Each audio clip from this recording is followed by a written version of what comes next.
प्यारे बच्चों नमस्कार। मैं अरविंद सर आपको हिंदी के बारे में मैं जानकारी देने आया हूँ। जैसा कि आपने सुना होगा कि हिंदी पहली बात तो अनिवार्य विषय है। 9, 10, 11, 12 के लिए अनिवार्य विषय है और कभी भी कोई भी विषय अपनी जगह पर सब महत्वपूर्ण होता है, लेकिन अधिकांशतः छात्रों के मन में यह धारणा बनी रहती है कि हिंदी बहुत इजी विषय है, सरल विषय है, इसे तो मैं कभी भी पढ़ सकती हूँ। ऐसा मानना गलत है, क्योंकि कोई परीक्षा आप दे रहे हैं तो सबसे पहले हम ये देखते हैं कि उसमें हिंदी कितना महत्वपूर्ण है और उसमें से कितना परीक्षाएं पूछा जा रहा है। तो उसका हमें ध्यान रख देकर कि पहले हमें अपने कक्षा पे आनी है कि कक्षा 10 में आपको जो हिंदी है, हाँ, तो आपके सामने दो समस्याएं आती हैं कि हिंदी में हमको पढ़ना क्या है और कैसे पढ़ना है। तो सबसे पहले हमें ये ध्यान देना है कि हमें हिंदी कैसे पढ़नी है।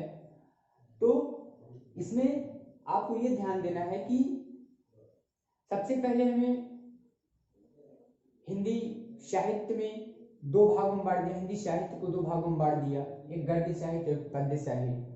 फिर गद्य से पूछेगा प्रश्न, फिर पद्य से पूछेगा। तो गद्य से और पद्य से, फिर उसके बाद आपको व्याकरण से भी पूछेगा। तो आपको गद्य पद्य के बारे में चर्चा न करके आपको मैं पहले व्याकरण पद में जाता हूं। जैसे कि आपको काव्य सौंदर्य,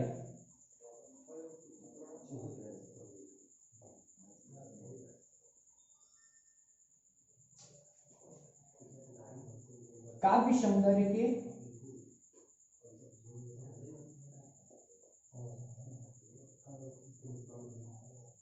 के तत्व, कभी कोई व्याख्या हम करते हैं खासकर काव्य की, तो काव्य की व्याख्या करने के बाद, उनमें भावार्थ लिखने के बाद हम काव्य सौंदर्य, नीचे काव्य सौंदर्य स्पष्ट करते हैं। तो काव्य सौंदर्य पूछ देगा आपको कि काव्य सौंदर्य, जैसे किसी की व्याख्या में कर रहा हूं तो उसका काव्य सौंदर्य में आपको लिखना होगा रस, अलंकार, छंद, ये सारी चीजें आपको उसमें डालना होता है। तो काव्य सौंदर्य के मुख्य रूप से 3 तत्व होते हैं। पहला आपका रस होता है, दूसरा आपका अलंकार और तीसरा आपका छंद। यानी कि जो कविताएं लिखी गई हैं, जो छंद लिखा गया है, वे किस छंद का है, दोहा का है, सोठा का है कि चौपाई का है, ये चीजें हम डालते हैं। ठीक, तो हम आज आपको ये बताने जा रहे हैं कि रस क्या है, रस किसे कहते हैं। तो रस किसे कहते हैं, तो हम रस में चलते हैं। रस क्या चीज है, रस के जनक किसे मानते हैं, रस की उत्पत्ति किसने की। तो रस के जनक आचार्य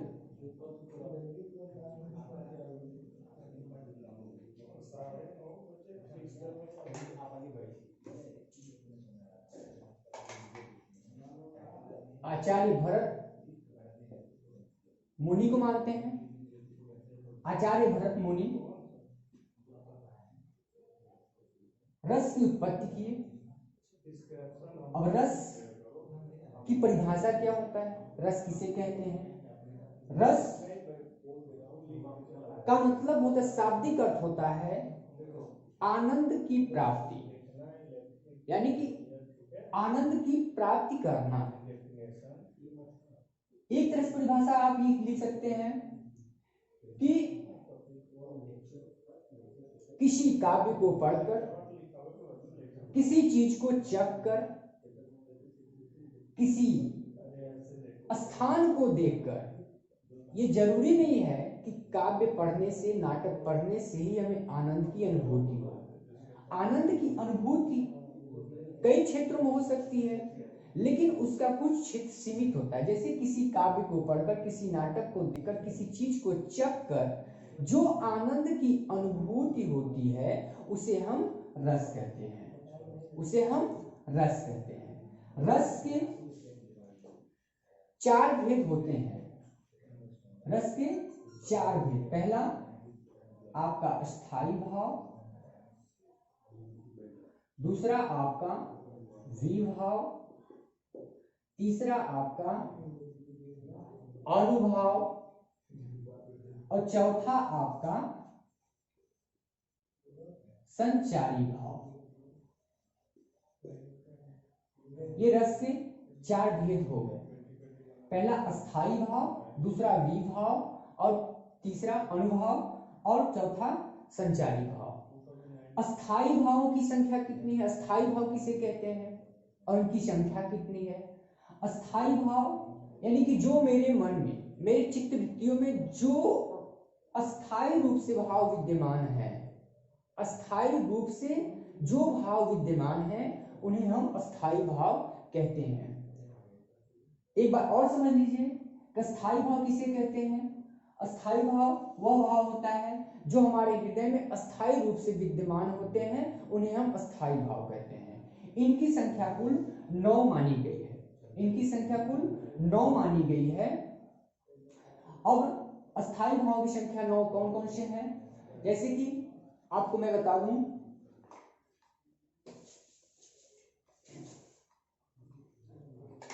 पहला श्रृंगार रस, इसका स्थायी भाव रस। दूसरा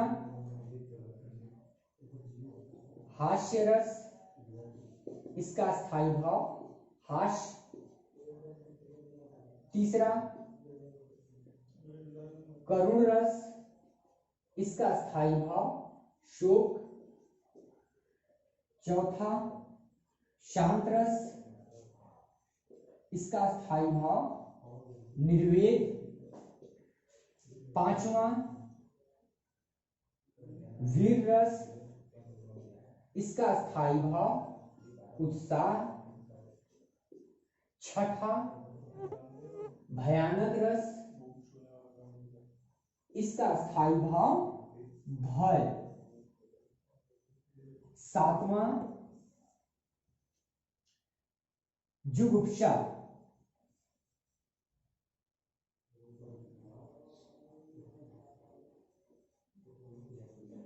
इसका स्थायी भाव घृणा। आठवां रौद्र रस, इसका स्थायी भाव क्रोध। और नौवां विस्मय यानी अद्भुत रस, इसका स्थायी भाव विस्मय। हाँ,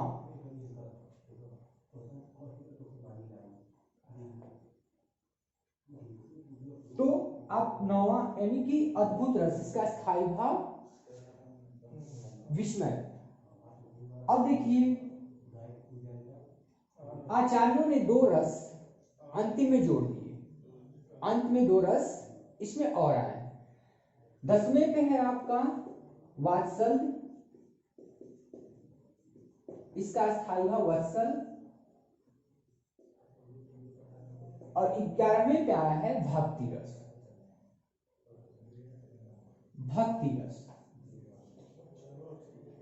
ये आपका पूरा 11 रस अस्थाई भावों की संख्या होगी। अब अस्थाई भाव पहले आप जान चुके हैं कि जो भाव अस्थाई रूप से विद्यमान रहते हैं उसे हम अस्थाई भाव कहते हैं। और ये जितने आपको 11 रस के बारे में बताए, सब ये हमारे चित्त वृत्तियों में हर समय हमेशा विद्यमान रहते हैं। ये अस्थाई रूप से ही रहते हैं। अब इसका जागृत होना ये समय के अनुसार निर्भर है। जैसा समय आएगा, जैसा चीज हमारे सामने आएंगी, वैसा भाव हमारे अंदर से जागृत होगा। ठीक, अब देखिए जागृत करने वाली क्रिया कौन कौन सी होती है, कैसे जगता है।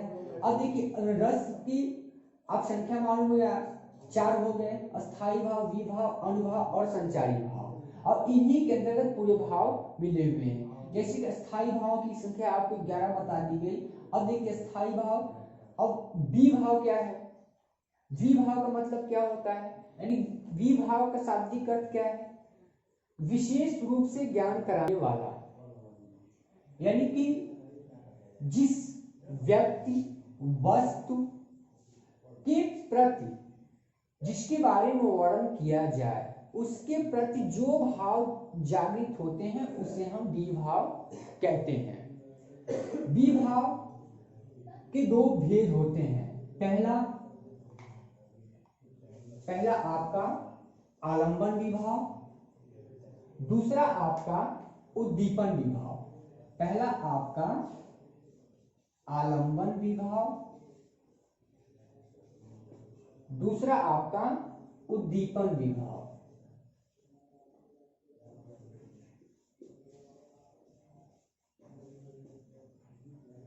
आलंबन विभाव क्या है, आलंबन विभाव और उद्दीपन विभाव में क्या अंतर है, दोनों विभाव के भेद हैं। तो आलंबन विभाव और उद्दीपन विभाव। आलंबन विभाव का मतलब क्या है, आलंबन विभाव जिस वस्तु अथवा व्यक्ति के ऊपर आलंबित होकर जो भाव जगते हैं उन्हें हम आलंबन विभाव कहते हैं। जैसे कि नायक नायिका है, ये आलंबन विभाव हुई। अब उद्दीपन विभाव मतलब क्या है, यानी अस्थायी भावों को उत्तेजित करने वाले कारकों को उद्दीपन विभाव कहते हैं। उत्तेजित मतलब कि उद्दीप्त करना, जागृत करना, उत्तेजित करने वाले भावों को हम उद्दीपन विभाव कहते हैं। अब जैसे आलंबन विभाव आप समझ गए, आलंबन विभाव के भी 2 भेद हैं। पहला आपका आश्रय और दूसरा आपका विषय।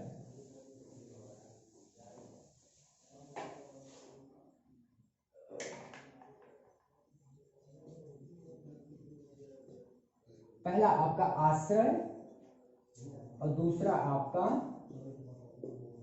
विषय। अब आश्रय क्या है और विषय क्या है, आश्रय और विषय जिस व्यक्ति के मन में अस्थायी भाव उद्दीप्त होता है उसे हम आश्रय कहते हैं, उसे हम आश्रय कहते हैं। जैसे कि रणभूमि में प्रस्थान के लिए बहादुर सिपाही, तो यहाँ पे आश्रय सिपाही। और विषय का मतलब जिस व्यक्ति वस्तु क्रिया के कारण आश्रय के हृदय में जो भाव उत्पन्न होते हैं उसे हम विषय कहते हैं। यानी कि जिस व्यक्ति वस्तु क्रिया के कारण जो भाव उत्पन्न होते हैं उसे हम विषय कहते हैं। जैसे कि नायक नायिका का मुस्कुराना और दुश्मन का ललकारना, युद्ध भूमि में जाने पर उत्साह होना, उत्साहित होना, ये सब क्या है, विषय है। यानी किसी क्रिया को देख करके जो मेरे मन में भाव उत्पन्न होता है उसे हम विषय कहते हैं। अब आते हैं हम अनुभाव पे। अनुभाव क्या है,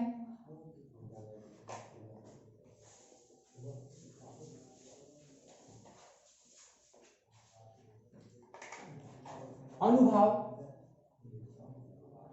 का मतलब जिन लक्षणों के द्वारा आश्रय के हृदय में जो भाव का अनुभव होता है उन्हें हम अनुभाव कहते हैं। जिन लक्षणों के द्वारा आश्रय के हृदय में जिन भाव का अनुभव होता है उसे हम अनुभाव कहते हैं। अनुभाव की संख्या 4 मानी गई है, अनुभाव 4 होते हैं। पहला आपका कायिक अनुभव, दूसरा आपका मानसिक अनुभव, तीसरा आपका सात्विक अनुभव, चौथा आपका संचारी अनुभव, सॉरी सात्विक आहार अनुभव।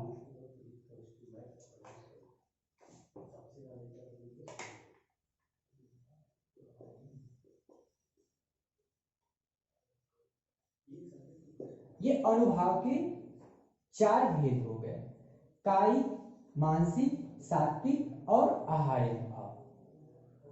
अनुभव का मतलब आप पहले ही समझ लिया कि आश्रय हृदय में जो भाव जागृत होता है अनुभव करने का, उसे हम अनुभव कहते हैं। यानी किसी चीज को देख करके अनुमान लगा लेना, अनुभव कर लेना कि मेरे साथ क्या होने वाला है, मैं उनके साथ कैसा करूंगा, क्या करूंगा, ये चीजें अनुभव करवाता है।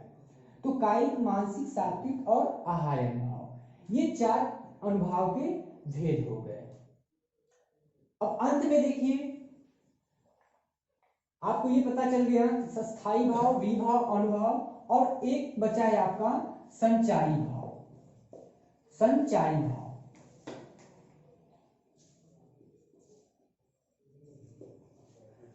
संचारी भाव क्या है?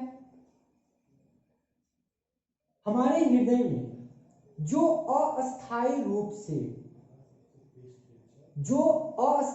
से भाव विद्यमान रहते हैं उसे हम संचारी भाव कहते हैं।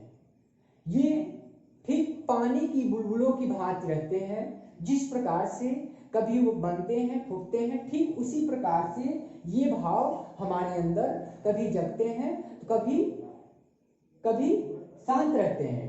इन्हें ही हम संचारी भाव कहते हैं।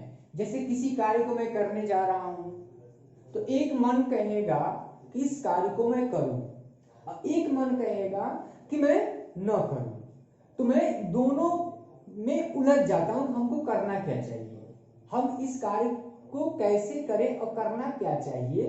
तो ये इसे ही हम संचारी भाव कहते हैं। मैं किसी कार्य को करने से पहले क्लियर नहीं कर पाता हूं कि हमको क्या करना चाहिए, क्या नहीं करना चाहिए, तो ये हमारा ये संचारी भाव ही ऐसा करवाता है। अब मैं प्रिय बच्चों में आपसे ये कहना चाहूंगा कि यदि मेरी वीडियो पसंद आई हो तो आप एक बार लाइक जरूर कीजिएगा, और फिर मैं आपको अगले पार्ट में, अगले भाग में मैं आपको अलंकार के बारे में समझाऊंगा। आपको ये वीडियो हमें आशा है कि पसंद आया होगा।